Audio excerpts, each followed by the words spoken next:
बिस्मिल्लाहिर्रहमानिर्रहीम। अस्सलामु अलैकुम।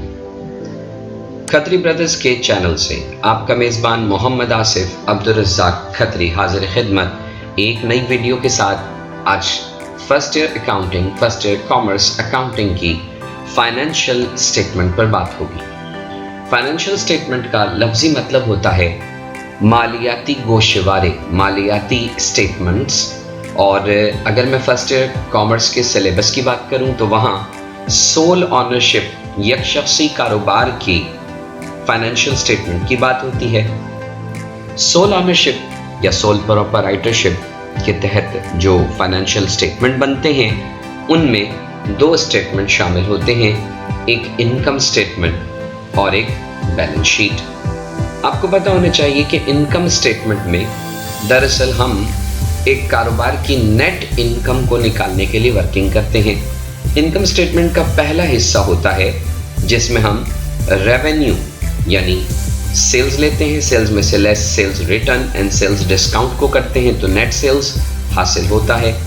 सेल्स जब नेट आ जाती है तो उसमें से लेस किया जाता है कॉस्ट ऑफ गुड्स सोल्ड।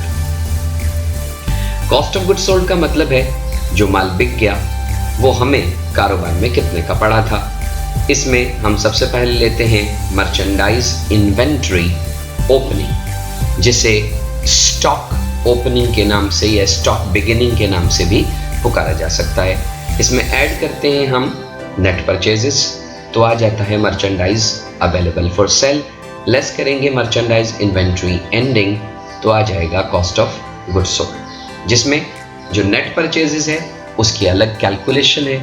सबसे पहले परचेजेस लिया, उसमें से less purchase return, purchase discount किया, हमारे पास ऐड करेंगे माल का सफरी खर्चा, ट्रांसपोर्टेशन, कैरियज या फ्रेट, कोई लोडिंग अनलोडिंग, वेजेस, किसी किस्म का कोई और टैक्स जो माल के ऊपर रखना पड़ा, हैंडलिंग कॉस्ट वगैरह देनी पड़ी, ये सब चीज़ें डायरेक्ट एक्सपेंस के तौर पर ऐड हो जाती हैं परचेजेस में और बिल आखिर आपके पास नेट परचेजेस हासिल हो जाता है। कॉस्ट ऑफ गुड्स सोल्ड आ जाने के बाद जब हम सेल्स में से कॉस्ट ऑफ गुड्स सोल्ड को लेस करते हैं तो ग्रॉस प्रॉफिट आ जाएगा। ग्रॉस प्रॉफिट में से लेस ऑपरेटिंग एक्सपेंस करेंगे तो हमारे पास ऑपरेटिंग इनकम आएगी।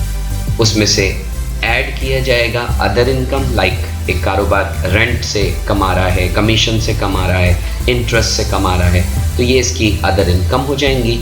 इसके बाद आप लेस करेंगे अदर एक्सपेंसेस जिनमें इंटरेस्ट एक्सपेंस हो सकता है, ज़कात हो सकती है, इस टाइप के खर्चे होंगे या लॉस किसी एसेट वगैरह को सेल करने पर हुआ आपको, तो इन तमाम चीज़ों से आपके पास अदर एक्सपेंसेस एंड लॉसेस आ गए, वो लेस करके हासिल होगा नेट इनकम। तो ये इनकम स्टेटमेंट है। इनकम स्टेटमेंट किसी फाइनेंशियल पीरियड को कवर करता है, इसीलिए फॉर द पीरियड एंडेड इसमें लिखा जाता है। इसके मुकाबले में हमारे पास होगी बैलेंस शीट का मामला। तो बैलेंस शीट किसी ख़ास डेट पर किसी कारोबार की फाइनेंशियल पोजीशन को जाहिर करती है और बैलेंस शीट अकाउंटिंग इक्वेशन पर बेस करती है। यानी एक जानिब एसेट्स होते हैं, एसेट्स की क्लासिफिकेशन हो जाती है कि जी current assets, non current assets, इनसे हमारे पास जो है वो टोटल एसेट्स क्रिएट होते हैं। दूसरी तरफ इक्विटीज़ होती है, इक्विटीज़ में current liabilities, non current liabilities और फिर जाकर ऑनर इक्विटी होती है। ऑनर इक्विटी में हम कैपिटल का बैलेंस लेते हैं, उसमें ऐड करते हैं नेट इनकम, लेस करते हैं ड्राइंग तो ऑनर इक्विटी क्रिएट होती है। तो इस तरह इनकम स्टेटमेंट और बैलेंस शीट के ज़रिए फाइनेंशियल स्टेटमेंट जो कि एक फाइनेंशियल पीरियड ऑफ 12 मंथ्स को कवर करते हुए वर्किंग होती है। आइए इन मालूमात की मदद से शुरू करते हैं हमारे फाइनेंशियल स्टेटमेंट के MCQs। पहला MCQ है, after the preparation of a trial balance, तैयार करने के बाद ट्रायल बैलेंस को the next level of work in accounting is called. जो अगला मरहला काम करने का अकाउंटिंग का होता है वो क्या कहलाता है? And the options are rectification of the errors, अगलात को दुरुस्त करना, प्रिपरेशन ऑफ बैंक रिकन्सिलिएशन, को तैयार करना, वर्कशीट तैयार करना, या फाइनेंशियल स्टेटमेंट को तैयार करना। एंड द राइट आंसर ये है कि जब आप ट्रायल बैलेंस बना लेते हैं तो अगला मरहला अकाउंटिंग का होता है फाइनेंशियल स्टेटमेंट बनाना। नेक्स्ट हमारे पास है द स्टेटमेंट, एक बयान विच आर फाइनली प्रिपेयर्ड, जो बिल आखिर तैयार किया जाता है, to show the profit earn और loss suffered by the firm, जिसमें हम दिखाते हैं वो मुनाफा जो कमाया गया या वो नुकसान जो भुगता गया एक कारोबार की जानिब से, and financial state of affairs, और जो मालियाती हालत है मामलात की, ऑफ द फर्म, उस कारोबार की, at the end of the period, किसी पीरियड के इख्तिताम पर इन तमाम स्टेटमेंट्स को क्या कहते हैं? Bank statement, financial statement, bank reconciliation statement या ledger account. And the right answer is financial statement. जी हाँ, वो स्टेटमेंट जिसमें कारोबार का फायदा नुकसान निकलता है, कारोबार की मालियाती हालत किसी पीरियड के एंड पर पता चलती है, इन चीज़ों को फाइनेंशियल स्टेटमेंट यानी income statement and balance sheet बनाना कहा जाएगा। नंबर 3 में कहा गया which of the following discloses the financial position of the business, इनमें से कौन सा जाहिर करता है मालियाती हालत एक कारोबार की? इनकम स्टेटमेंट, तो हम जानते हैं इनकम स्टेटमेंट से तो फायदे नुकसान का पता चलता है। प्रॉफिट एंड लॉस अकाउंट फायदे नुकसान का पता देता है। प्रॉफिट एंड लॉस एप्रोप्रिएशन, फायदा निकल जाने के बाद उस फायदे को मुख्तलिफ हिस्सों में जो तकसीम किया गया वो profit and loss appropriation account होगा। और बैलेंस शीट, बैलेंस शीट जो होती है उसमें कारोबार की मालियाती हालत जाहिर होती है। तो यकीनी तौर पर इसका राइट आंसर होगा डी, बैलेंस शीट। नंबर 4 में कहा गया ग्रॉस प्रॉफिट किसके बराबर है? मैं थोड़ी देर पहले आप लोगों को डिस्कस करता रहा कि पहले नेट सेल्स निकालते हैं, नेट सेल्स में से कॉस्ट ऑफ गुड्स सोल्ड निकाल देते हैं तो ग्रॉस प्रॉफिट आता है। नीचे ऑप्शन में sales minus closing inventory, purchases minus closing inventory, net profit minus expenses and sales minus cost of goods sold. तो यकीनी तौर पर डी ऑप्शन दुरुस्त होना चाहिए। सेल्स जिसमें से हम माइनस करेंगे cost of goods sold, sales selling price पे होगा, cost of goods sold cost पे होगा, यानी हमने बेचा कितने का और वो चीज़ हमें पड़ी कितने की। जैसे 100 रुपए की चीज़ हमें पड़ी थी, 150 में बेच दी, तो 150 में से 100 निकाल दें तो 50 रुपए हमारा ग्रॉस प्रॉफिट आ गया। नंबर 5 में कहा गया cost of sales equals, cost of sales किसके बराबर होती है? Sales minus purchases, purchases minus purchase return plus closing inventory, sales plus operating inventory minus purchases plus closing inventory, opening inventory minus closing inventory plus purchases minus purchase return. यकीनी तौर पर ये D option बिल्कुल दुरुस्त लग रहा है कि जिसमें ओपनिंग इन्वेंट्री लिया उसमें परचेजेस को ऐड कर लें, परचेज रिटर्न को लेस कर दें, तो ये मर्चेंडाइज अवेलेबल फॉर सेल बन गया, लेस कर दिया क्लोजिंग इन्वेंट्री, तो आपके पास कॉस्ट ऑफ गुड्स सोल्ड आएगा। तो D option is the right answer. Number 6 में कहा गया नेट प्रॉफिट किसके बराबर होता है? थोड़ी देर पहले मैंने डिस्कस किया था कि अगर आप ग्रॉस प्रॉफिट में से लेस करें ऑपरेटिंग एक्सपेंस, कारोबार के ऑपरेशन को चलाने के लिए किए जाने वाले खर्चों को, तो नेट प्रॉफिट हासिल होगा। ये कह रहा है gross profit minus expenses, sales minus cost of sale, sales minus expenses and capital minus expenses. तो इन दिए गए ऑप्शन में सबसे बेस्ट ऑप्शन हमें ए नजर आता है, gross profit minus expenses. Next MCQ है a man buys ₹80,000 worth of goods and sell them for 1,20,000, his gross profit is. एक शख्स खरीदता है 20,000 रुपए का 80,000 रुपए का माल और उसे बेच देता है 1,20,000 का, तो उसका ग्रॉस प्रॉफिट क्या होगा? तो इसका मतलब है उसकी सेल 1,20,000 है, उसकी कॉस्ट ऑफ गुड्स सोल्ड 80 है, 120 में से 80 निकालेंगे तो 40,000 का जो डिफरेंस होगा वो यकीनी तौर पर ग्रॉस प्रॉफिट होगा। If the gross profit is 7,000, अगर ग्रॉस प्रॉफिट 7,000 रुपए का है and the net profit is 20% of the gross profit, और जो नेट प्रॉफिट है वो 20% है ग्रॉस प्रॉफिट का, तो एक्सपेंसेस कितने होंगे? हमें एक बात मालूम है कि ग्रॉस प्रॉफिट में से एक्सपेंसेस को लेस करते हैं तो नेट प्रॉफिट आता है। अगर नेट प्रॉफिट ग्रॉस प्रॉफिट का 20% है तो मतलब ऑपरेटिंग एक्सपेंस ग्रॉस प्रॉफिट का 80% हुआ। तो 7000 का 80% अगर हम निकालते हैं तो 7000 multiply 80 divide by 100, right answer यकीनी तौर पर एक्सपेंसेस का आएगा 5600। जबकि 7000 का 20% निकालेंगे तो वो आता है 1400। तो 7000 में से 1400 निकाल दें तो भी हासिल हो जाएगा 5600, जो कि एक्सपेंसेस होगा। नंबर 9 में कहा गया all those expenses which are incurred, वो तमाम खर्चे जो शामिल किए जाते हैं to convert raw material into finish goods, जिसमें खाम माल को तैयार शुदा माल में तब्दील कर दिया जाता है, और विच या फिर which may be regarded as a part of the cost of purchasing the goods are called, या जिसे लिया जाता है कि वो माल को खरीदने की लागत है, उसे क्या कहेंगे? Direct expenses, indirect expenses, administrative expense और selling expense.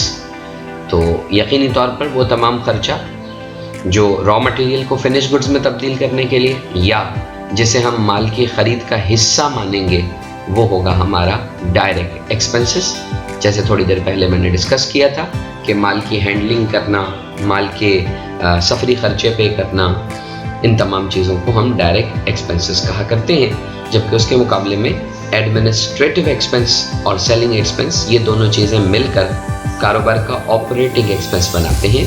Administrative and general expense से मुराद होता है कारोबार की इंतज़ामिया, ऑफिस और इनके मुतालिक जितने भी खर्चे होंगे, जबकि सेलिंग एक्सपेंस कारोबार में माल को फरोख्त करने के लिए किए जाने वाले अखराजात को सेलिंग एक्सपेंसेस से पुकारा जाएगा।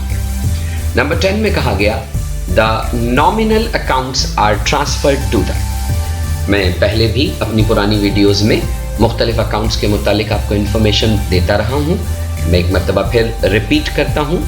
नॉमिनल अकाउंट्स से मुराद होते हैं वो तमाम अकाउंट्स जो एक्सपेंसेस और इनकम के मुतालिक होते हैं। कोई भी कारोबार जो अकाउंट्स बनाता है उनमें नॉमिनल अकाउंट्स को टेम्पररी अकाउंट्स भी कहते हैं।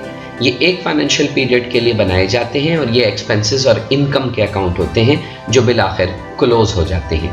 तो ये कह रहा है कि नॉमिनल अकाउंट्स यानी इनकम और एक्सपेंसेस के जो अकाउंट्स हैं उन्हें ट्रांसफ़र कहाँ किया जाता है? एक्सपेंस एंड रेवेन्यू समरी में, बैलेंस शीट में, पोजीशन स्टेटमेंट में या स्टेटमेंट ऑफ फाइनेंशियल पोजीशन में।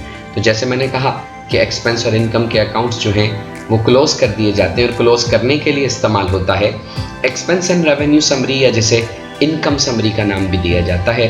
तो राइट आंसर होगा एक्सपेंस एंड रेवेन्यू समरी। ये क्लोजिंग एंट्री में अकाउंट्स को क्लोज करने के लिए इस्तेमाल होते हैं। द रियल और personal account go to the, याद रखिएगा रियल अकाउंट से मुराद है एसेट्स अकाउंट्स, और पर्सनल अकाउंट्स में दो किस्म के अकाउंट्स आते हैं, लाइबिलिटीज अकाउंट और कैपिटल अकाउंट। ये दोनों पर्सनल अकाउंट्स कहलाते हैं। हम जानते हैं कि रियल अकाउंट यानी एसेट्स, पर्सनल अकाउंट यानी लाइबिलिटीज और कैपिटल, ये सब कहाँ जाते हैं? तो ये जाते हैं, ऑप्शन है profit and loss, expense and revenue summary, income statement या फिर बैलेंस शीट। तो ये सब अकाउंट्स बैलेंस शीट में जाते हैं। D is the right answer, balance sheet.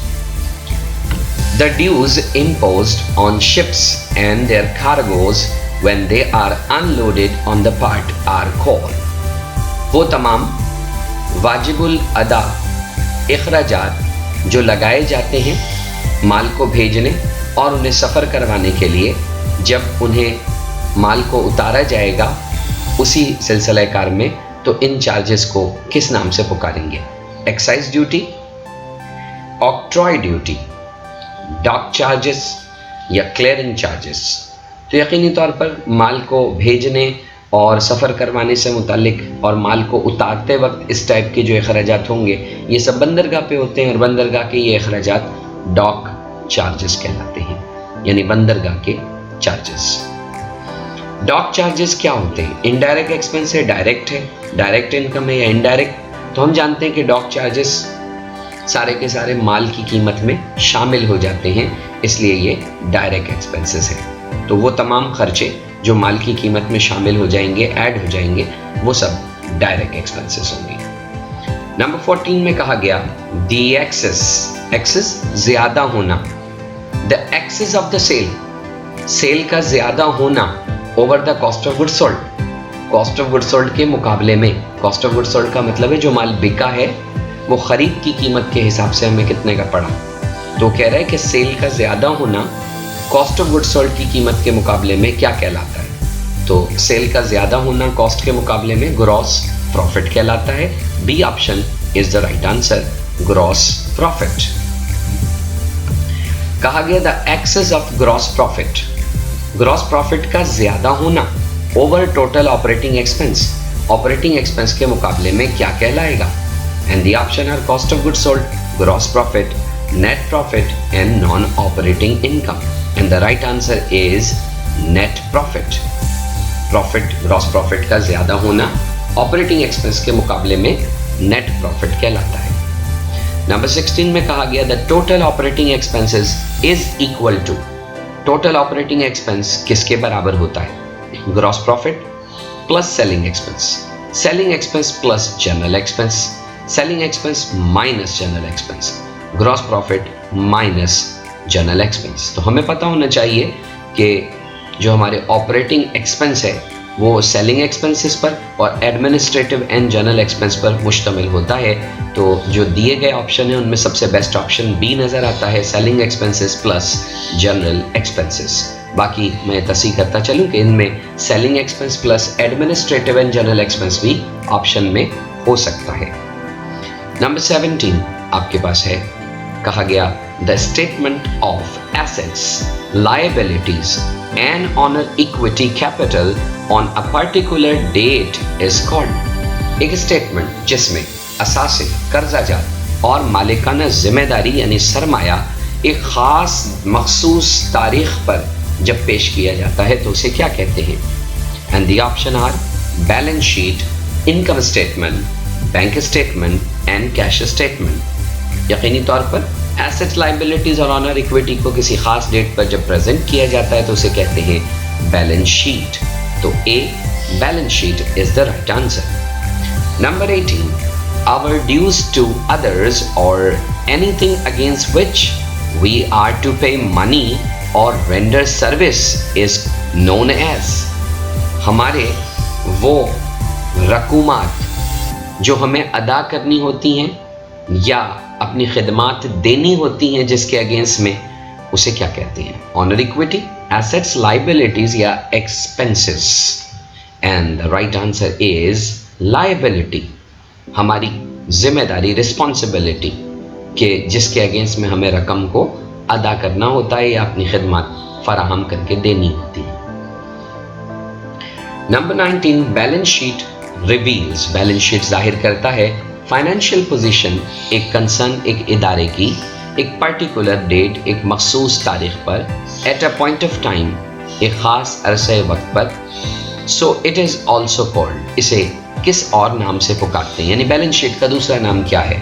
तो बैलेंस शीट का दूसरा नाम income statement, accounting statement, balance statement या पोजीशन स्टेटमेंट होगा।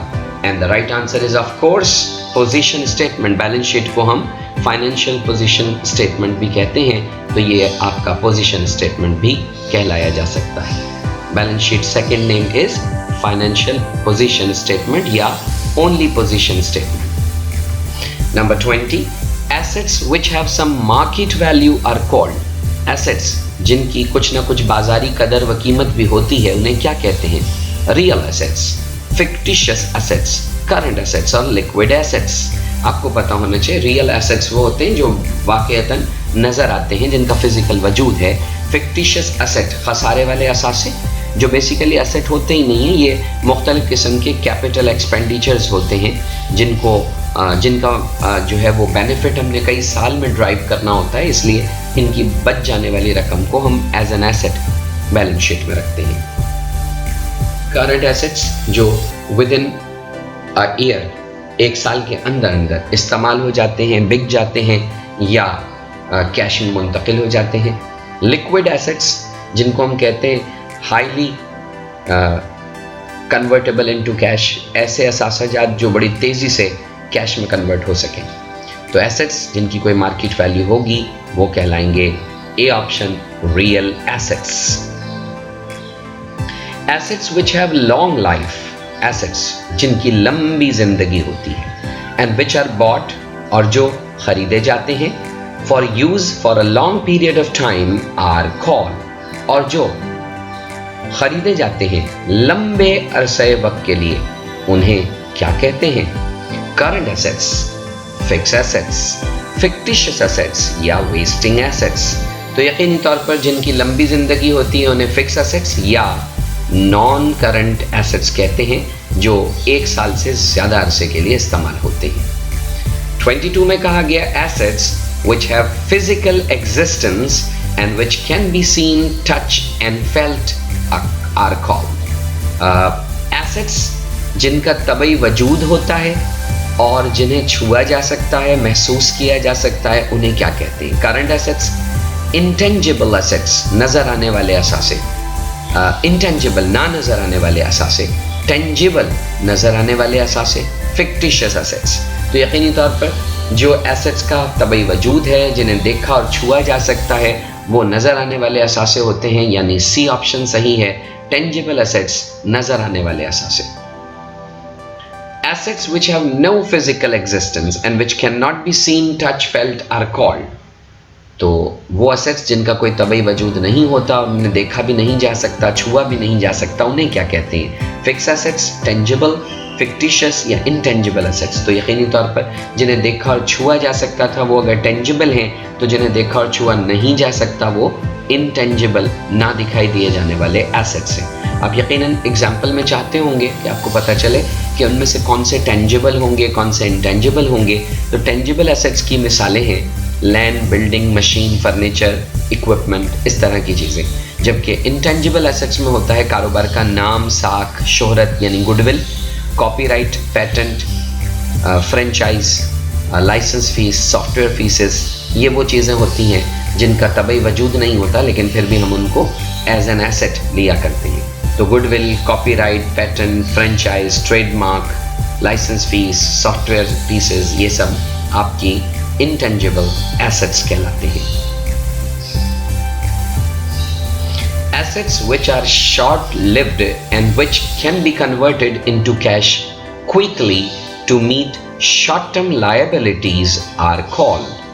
वो assets जिनकी मुख्तसर ज़िंदगी होती है और जिन्हें मुंतकिल किया जा सकता है कैश में तेज़ी के साथ, और ये छोटी मुद्दत की जिम्मेदारियां भी होती हैं हमारे लिए, तो इनको क्या कहते हैं?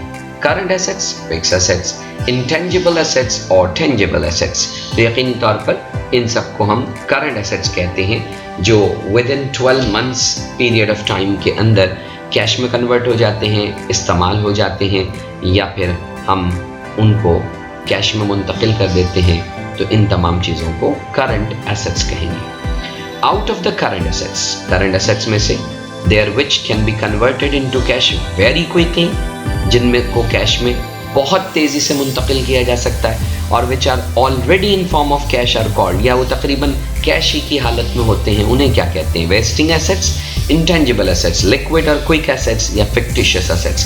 तो यकीनी तौर पर उन्हें लिक्विड या क्विक एसेट्स कहते हैं या एसिड एसेट्स कहते हैं। तो इन्हें लिक्विड, एसिड एसेट्स या क्विक एसेट्स के नाम से पुकारते हैं। राइट ऑप्शन है लिक्विड और क्विक एसेट्स। 26 में कहा गया assets whose value gradually reduce on account of use and finally exhaust completely are called.